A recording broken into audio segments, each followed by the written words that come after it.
Hi, I'm Nick Sone from Brennan IT, and welcome back to another Executive Insights. Today, we're talking with founder and MD, Dave Stevens. Hi Dave, thanks for coming. Thanks Nick, good to be here mate. So Brennan IT recently celebrated its 24th birthday. You must be doing something right. What do you think the secret is to being so successful for so long? Yeah, good question, right? I mean, if it's a real secret sauce, we probably want to keep it to ourselves, but the truth is it's just getting the fundamentals right. And I think if you've got the best interests of your clients as the kind of guiding star, and you're putting that first every day of your life, and you've also got the best interests of your team, your people, right up there with your clients, then it's hard to kind of put a foot wrong if you're using those guiding principles. Hard but not impossible, right? I've done it on many occasions, but I think that would be, that's the principles that we've lived by for 24 years, served us well. The last 18 months has been quite difficult with the COVID pandemic, and I think it's introduced some challenges we hadn't seen before, and certainly you wouldn't have seen in the past 24 years or 22 years before that. Talk me through how you sort of adapted your leadership style for the COVID pandemic. Yeah, what an 18 months, right? Unprecedented, and as we all know. And firstly, I'd like to say, I'm super proud of my team. I've never been more proud. I think they were super agile as the way that they went about dealing with that whole pandemic. I remember, it was I think it was early March, and the call went out that, Australia was going into lockdown. I remember one of the things we said to everyone was, pick up your monitors, your keyboards, your mice, everything from your desk that you need to work from home. We went from having, a very selective work from home policy to everyone works from home policy at the minute, and having them tooled up to work from home productively and effectively was really important. So I remember sitting there at my desk and, as a business owner, you're always looking to protect your assets and whatnot. I remember watching hundreds of monitors leave the building thinking, we're going through a real change here. In terms of leadership style, I think it's, I think we all consciously put a lot of effort into just checking in with people. One of the most important things about having the team tooled up at home properly was that we could video conference to their desktop and do it really effectively. We spent a lot of money upgrading monitors as well, so they had, cameras at head height and we could get a really good view of people.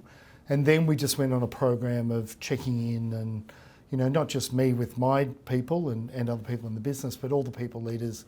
And they did an astoundingly good job. And, we've got people in South Africa and the Philippines and India and New Zealand, all over the world, and many of them, Melbourne, are still locked down. And, the skills that we picked up as a management team are still being applied today.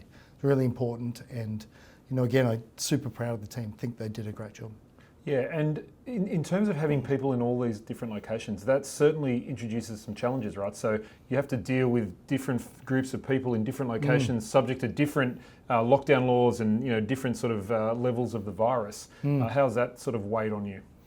Yeah, I mean, you're always concerned that you don't do anything that would jeopardise the health of your people. So as you're trying to get the job done day to day, and that might include going out and visiting aged care facilities or, other environments where, people, could be at risk or put others at risk.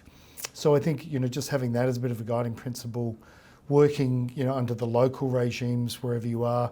Local HR has been really important. Local leadership in those locations really important as well.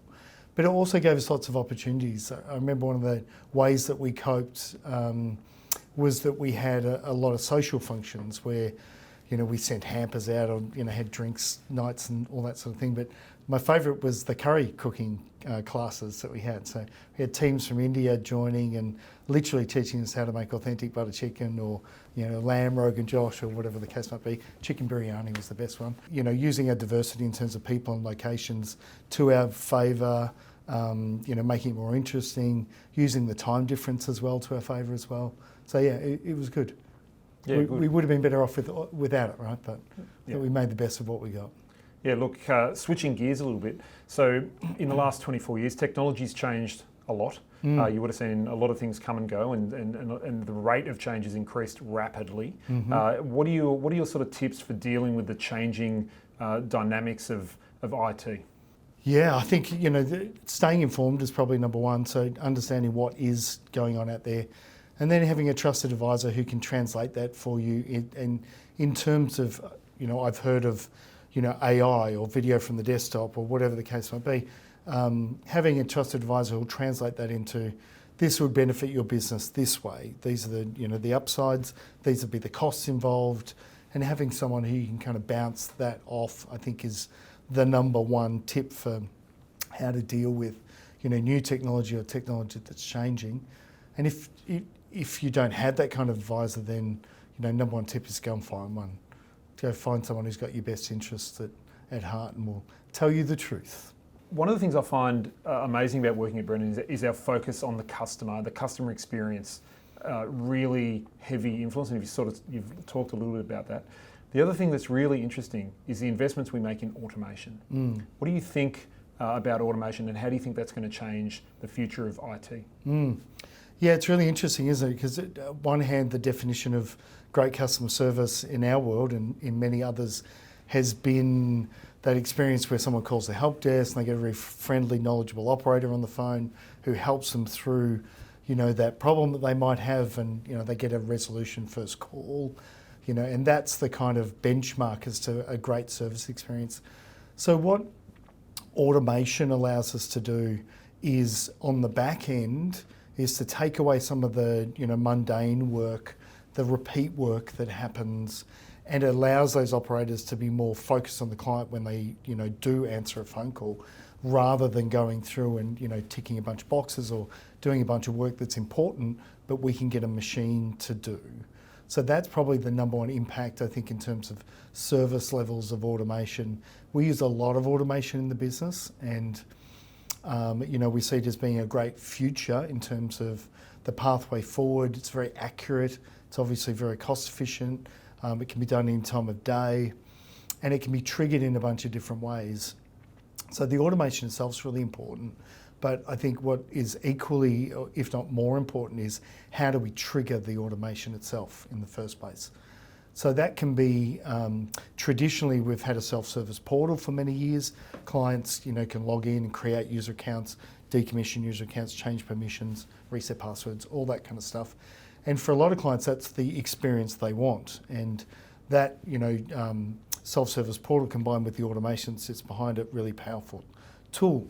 A lot of clients don't want that kind of interaction with us. And the service experience that they want is to, still talk to someone about something as mundane as getting their account unlocked or getting their, password reset. And what we've done there is use a voice AI.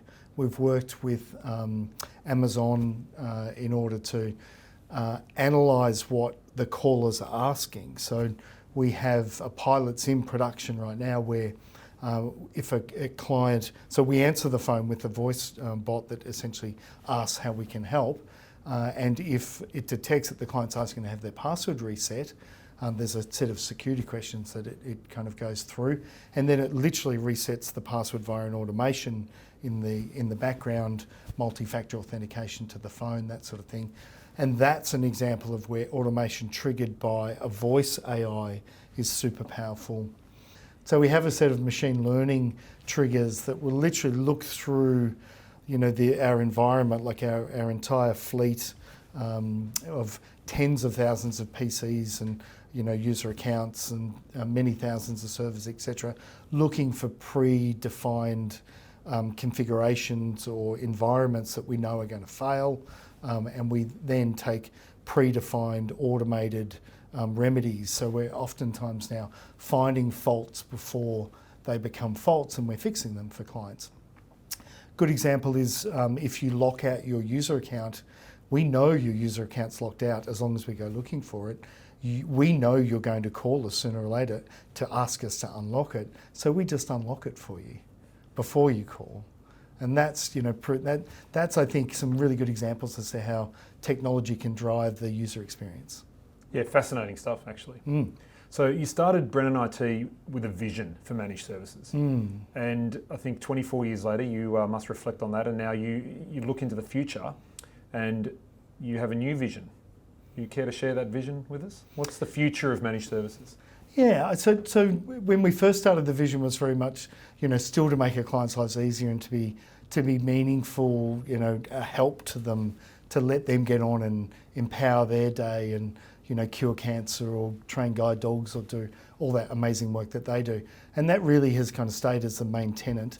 The way that we go about doing our job now is a light years different to the way it was 24 years ago. So all of those, machine learning and AI and the automation in the background are all, really coming together to provide an experience that's much more seamless, much more intuitive around, the way that a client wants to interact with us. So, and voice and, service desk has been considered a second-class citizen, a second-class service channel for a long time.